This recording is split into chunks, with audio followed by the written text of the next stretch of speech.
The scary stories that I like the most are the ones that are real. Yes. Those are the ones I'm like, that's pretty creepy and fascinating. That's why I can't watch that Dahmer thing on Netflix because A, it's real, and B, it's shot really cinematically horrifying. Right. I know I'm too much of a wussy. Sure. I can't handle it. But when it comes to ghost stories, I really like the one where there's just odd things you can't seem to explain, people seeing things, there's noises, and then there seems to be a cause and effect, the cause being an unrested spirit that has happened there. Like the Blue Anchor we were talking about yesterday with a woman that was sliced to pieces by her husband, and her ghost came over from England with the Blue Anchor as it was pieced back together on Atlantic Avenue. But do those stories scare you more, or the story of someone said, Kevin, back in the 90s, a serial killer broke into my house and tried to hack me up with axe, blah, blah, blah. Does that scare you more because it is real, it is horrifying? I think there's two different things. There's the ghost stories, and then there's the stories of perpetrators and people coming at you, and it's a different kind of feeling and scare. I'm more fascinated by the ghost stories where there is something that had happened and then people continue to see things, and it's kind of interesting to know, and I always like to know where those places are, and that's why this whole Halloween season I'm breaking it down for you. If you don't know, even though it doesn't look real scary out there with palm trees and the beach and sand, there are a lot of places that people believe to be haunted here in South Florida. The other question I want to ask you was, do you feel like it loses its scariness when the music runs out, the scary music? Oh, no, because you can just reboot it. There it is. Now, there are a couple places. One, you can go and just do a tour of called the Flagler Museum. Now, the name Flagler is on everything, and it's all about Henry Flagler. He's one of the main reasons why we are here in South Florida. He had built the railroad that started bringing people down to South Florida, and he created, the breakers and places like that became vacation destinations. And people said, wait a minute, the weather's good in January? What? And then they would hop on a train and they'd be like, yes, and we got this awesome hotel right on the ocean. And so, a lot of people are there. But he had an interesting story about him. And he, of course, had a mansion because he was filthy rich. And you can see that mansion. It's right there on the Intercoastal going over to Palm Beach. I've toured it several times. It is awesome.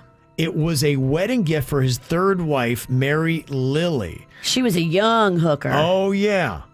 The couple moved in on February 6, 1902, and supposedly Mary Lilly has never left. They used the home as their winter retreat. They were the first snowbirds, basically. They would always have parties at this mansion until about the year 1913. That's when 83-year-old Henry Flagler died after tumbling down the marble staircase. You telling me Grandpa wasn't pushed? Mm-hmm. It sounds like a... You know how easy it is to push an 83-year-old man down marble stairs?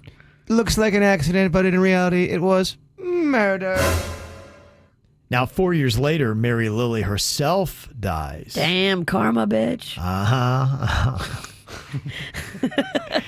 And since her passing, some people will say that they hear the breaking of dishes, jammed locks will happen, and unexplained voices.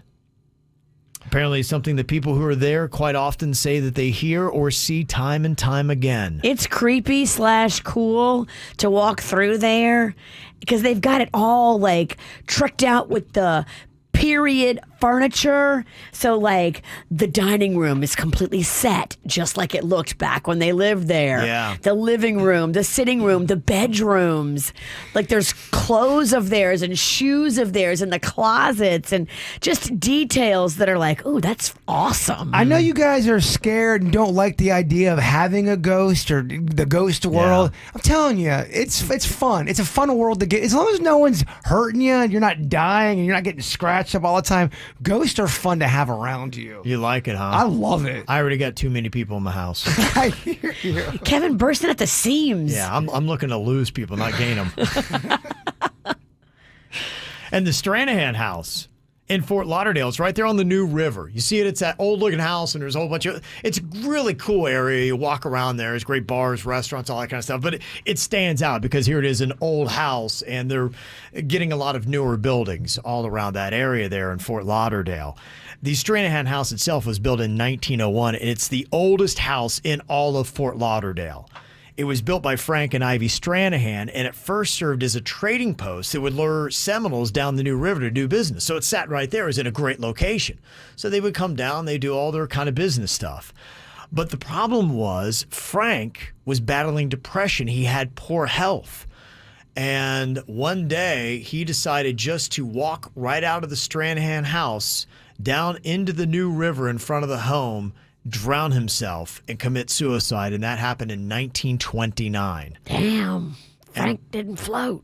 Yeah, no, Frank sunk. I don't think Frank wanted to float. I think No, Frank he wanted didn't. to sink. Frank wanted to sink. And That's a tough way to go to do it, man. I guess he Right? thought that was it. Yeah, he just went down, weighed himself down, and took himself into the New River right there. So know that that's where Frank died when you're out front of the Stranahan house. Maybe in his mind, doing it in the river like that, it's nature and you're part of the earth. I It's don't less know. of a messy cleanup for others. I can only go with what I feel when I hear that, but maybe that was the thinking. Well, the crazy story is Frank is still down there. No, it's a lie. It'd be great. It would be. Oh, yeah, I mean, yeah. Can you imagine? Same premise as Friday the 13th Part 7. Right? Yeah, I That's get Frank, it. and he comes out of the water. Oh, Zombie Frank! Zombie Frank! Zombie Frank sounds so scary. Yeah, they say that the spirit of Frank has never left. Over the years, the Stranahan house has become a post office, a boarding house, a restaurant. But what's this? What's his? Why do they say that? Is there certain things that go on that really remind them of Frank? There's the typical things. There's smells, there's sounds, and then they're like, what could it be? And then they liken it to the story of, well, there was Frank who was here and loved the Stranahan house, but life just got him down, and he went right out that front door, right down there into the New River like you see, and he offed himself. So that's kind of the story behind the Stranahan house. And it just looks like it'd be haunted. It's got that kind of feel and vibe. Anything old. Oh, anything old. You Built say around this time period. 1900 whatever it was. Yeah, built in 1901. That seems to be the period. It does. 18, about 18, right after the Civil War to the 1915, 1920 got area. And that then feel. it does. Got that feel. So there you go. There's two for you to check out. If you want to check out all the amazing stories, there are a bunch. We've compiled them all for you. You can check them out by going to kvjshow.com. You can see all the different little haunts, the stories behind it.